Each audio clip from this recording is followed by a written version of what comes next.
Good evening everyone, শতাব্দীর কিচেনে আপনাদের সবাইকে স্বাগত জানাই। আজকের রেসিপি স্পেশাল ভাজা মশলা দিয়ে নিরামিষ ঘুগনি। যে কোনো পুজো কিংবা নিরামিষ দিনে বানিয়ে ফেলতে পারেন। খুবই সহজভাবে রেসিপিটি কয়েক মিনিটের মধ্যেই হয়ে যায়। অবশ্যই রেসিপিটি ট্রাই করবেন। তাহলে চলুন শুরু করা যাক আজকের এই সহজ এবং সুস্বাদু রেসিপি। এখানে আমি 250 গ্রাম মটর নিয়েছি। মটরগুলোকে ওভারনাইট জলে ভিজিয়ে রেখেছিলাম, এবার সেদ্ধ করে নেব। এবার দিয়ে দেব পরিমাণ মতো লবণ,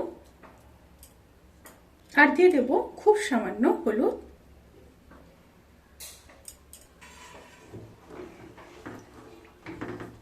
মটরগুলোকে 90% সেদ্ধ করে নিয়ে তারপর ফিরে আসছি। এবার একটা ভাজা মশলা রেডি করে নেব। তার জন্য দিয়ে নিলাম 2টো শুকনো লঙ্কা, 4টা এলাচ, 6টা লবঙ্গ, সামান্য দারচিনি দিয়ে মশলাগুলোকে প্রথমে ভেজে নেব।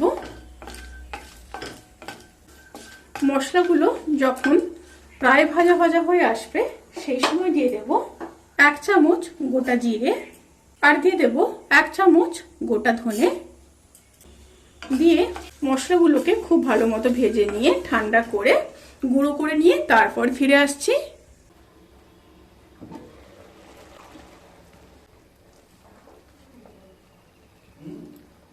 মটরগুলো কিন্তু খুব ভালো মতো সেদ্ধ হয়ে গেছে, এবার নামিয়ে নেব। এবার প্যানের মধ্যে সর্ষের তেল দিয়ে দেব। তেলটা গরম হয়ে আসা পর্যন্ত অপেক্ষা করব। তেলটা গরম হয়ে গেছে, এবার কেটে রাখা 2টো মিডিয়াম সাইজের আলু দিয়ে দেব।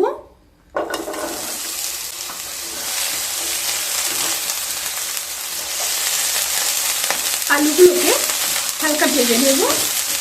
আলুগুলোকে ভালোভাবে ভেজে নিয়ে তারপর ফিরে আসছি। আলুগুলো ভাজা হয়ে গেছে, এবার আলুগুলোকে তুলে নেব।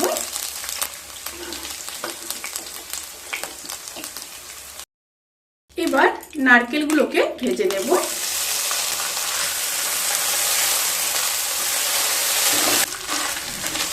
নারকেলগুলো ভাজা হয়ে গেছে, এবার নারকেলগুলোকে তুলে নেব।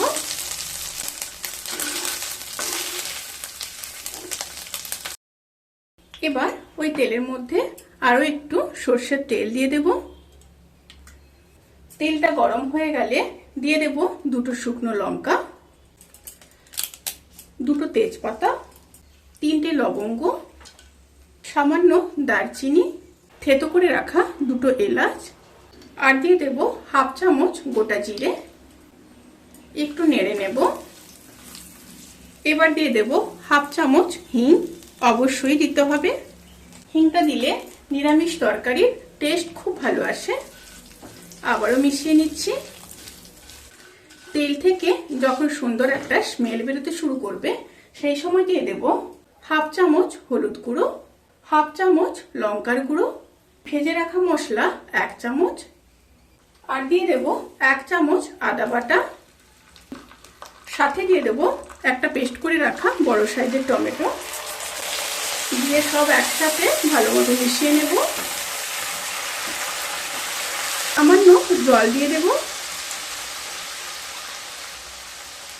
জল দিয়ে মশলাগুলোকে ভালোভাবে মিশিয়ে নিয়ে লো টু মিডিয়াম স্টিমে মশলাগুলোকে কষিয়ে নিতে হবে। মশলাগুলোকে ভালো মতো কষিয়ে নিয়ে তারপর ফিরে আসছি।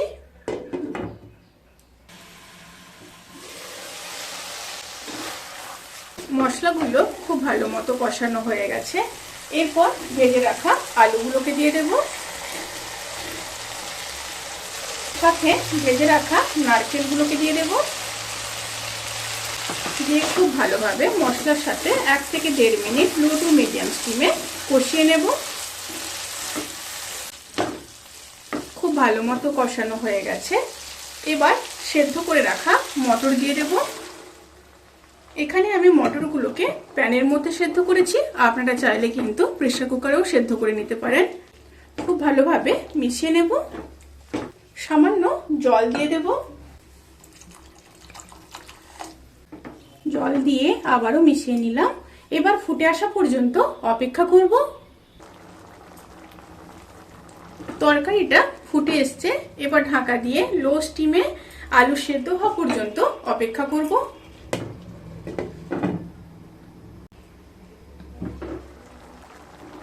রান্নাটি প্রায় হয়ে এসছে। এবার নামানোর আগে 1 চামচ চিনি দিয়ে দেব, অবশ্যই দিতে হবে টেস্ট ব্যালেন্স করার জন্য। আর ভাজা মশলার গুঁড়ো দিয়ে দেব 1/2 চামচ, সাথে দিয়ে দেব কিছুটা ফ্রেশ ধনেপাতা। খুব ভালোভাবে মিশিয়ে নেব। এবার গ্যাসের ফ্লেমটাকে অফ করে ঢাকা দিয়ে 10 থেকে 15 মিনিট স্ট্যান্ডিং টাইমে রেখে তারপর সার্ভ করব। এই রেসিপিটি কেমন লাগলো প্লিজ কমেন্ট করে জানাতে কিন্তু ভুলবেন না। যদি ভালো লেগে থাকে তাহলে সাবস্ক্রাইব করে পাশে থাকা বেল আইকন প্রেস করে নোটিফিকেশান অল করে রাখবেন। তাতে করে আমি যত রেসিপি দেব সমস্ত লিঙ্ক আপনাদের কাছে পৌঁছে যাবে। আপনারা সবাই ভালো থাকবেন, সুস্থ থাকবেন, সাবধানে থাকবেন। আজকের মতো এই পর্যন্ত। পরের ভিডিওর জন্য অপেক্ষা করুন। টাটা।